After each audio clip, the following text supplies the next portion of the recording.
भीष्म ने युधिष्ठिर को बताया था, संभोग के समय कौन ज्यादा आनंद लेता है, स्त्री या पुरुष। दोस्तों, इस विवादास्पद विषय पर आपकी राय अलग हो सकती है, किंतु इसका उत्तर महाभारत काल के अनुशासन पर्व में मिलता है।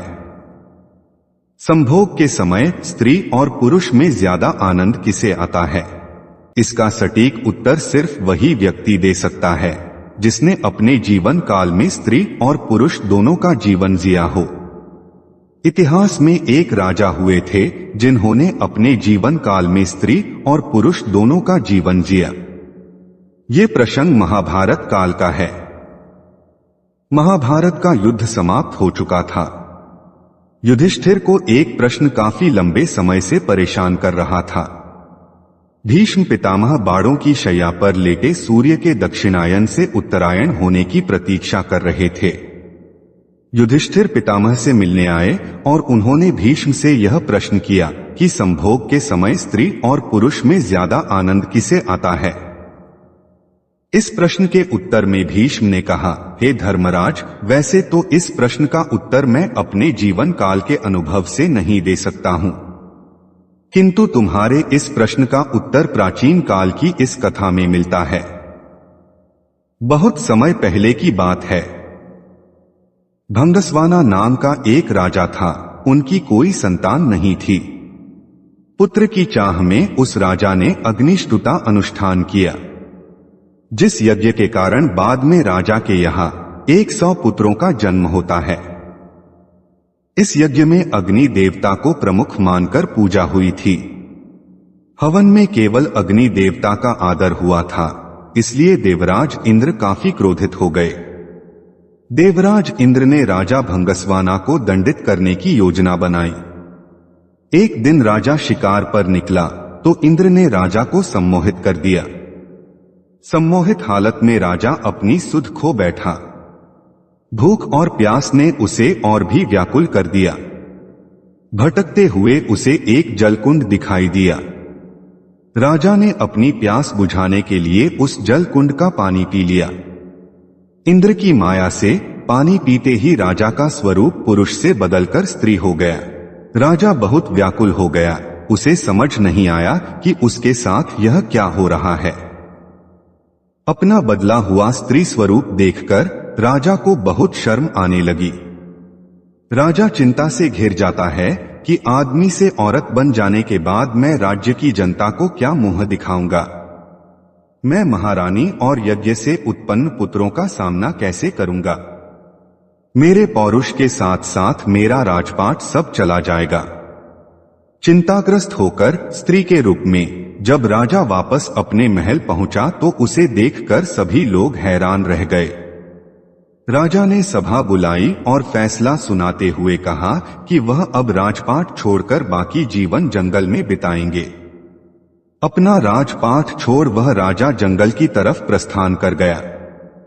जंगल जाकर वह स्त्री रूप में एक तपस्वी के आश्रम में रहने लगा। बाद में उसने ऋषि के साथ संबंध बनाया, जिससे उसके कई पुत्र हुए। अपने इन पुत्रों को वह अपने पुराने राज्य ले गया और अनुष्ठान से हुए बच्चों से कहा, तुम मेरे तब के पुत्र हो जब मैं एक पुरुष था, और ये मेरे पुत्र हैं जब मैं एक स्त्री हूं। तुम लोग मेरे राज्य को मिलकर संभालो। राजा की आज्ञा से सभी मिलकर रहने लगे। सबको सुख से जीवन व्यतीत करता देख देवराज इंद्र को फिर से तकलीफ होने लगी। बदले की भावना से इंद्र ब्राह्मण का रूप लेकर राजा के पुत्रों से मिलने गए। वहां जाकर इंद्र ने राजा के सभी राजकुमारों को भड़का दिया, जिससे सारे भाई आपस में लड़ पड़े और एक दूसरे को मार डाला। जैसे ही राजा भंगस्वाना, जो स्त्री रूप में ऋषि संग रहता था, को इस बात का पता चला, वह शोकाकुल हो गया। ब्राह्मण के रूप में इंद्र राजा के पास आए और पूछा कि वह क्यों रो रहा है। भंगस्वाना ने रोते रोते पूरी घटना इंद्र को बताई। राजा की हालत देख इंद्र ने अपना असली रूप दिखाकर राजा को उसकी गलती और अपने अपमान के बारे में बताया। इंद्र ने कहा, तुमने सिर्फ अग्नि की पूजा की और मेरा अनादर किया, इसलिए मैं क्रोधित हो गया।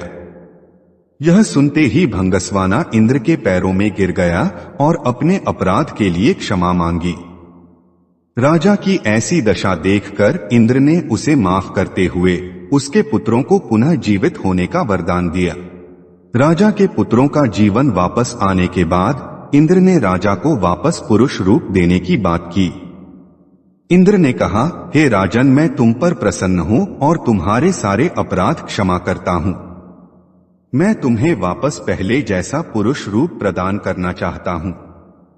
देवराज इंद्र का वाक्य पूरा होने से पहले ही राजा बोल उठे, हे देवेंद्र, यदि आप मुझ पर प्रसन्न हैं तो मुझे स्त्री ही बने रहने दीजिए। मैं वापस पुरुष नहीं बनना चाहता। इस बात को सुनकर इंद्र हैरान हो गए और राजा भंगस्वाना से इसका कारण पूछा। राजा बोला, क्योंकि संयोग के समय स्त्री को पुरुष से कई गुना ज्यादा आनंद, तृप्ति और सुख मिलता है, इसलिए मैं स्त्री ही रहना चाहूंगा।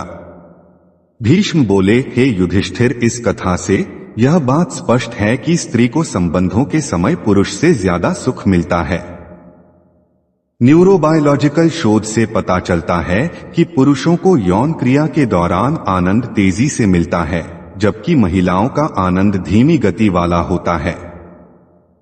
हालांकि इस विषय पर वैज्ञानिकों के बीच मतभेद हैं, क्योंकि आनंद सीमा को परिभाषित करना बहुत ही मुश्किल है।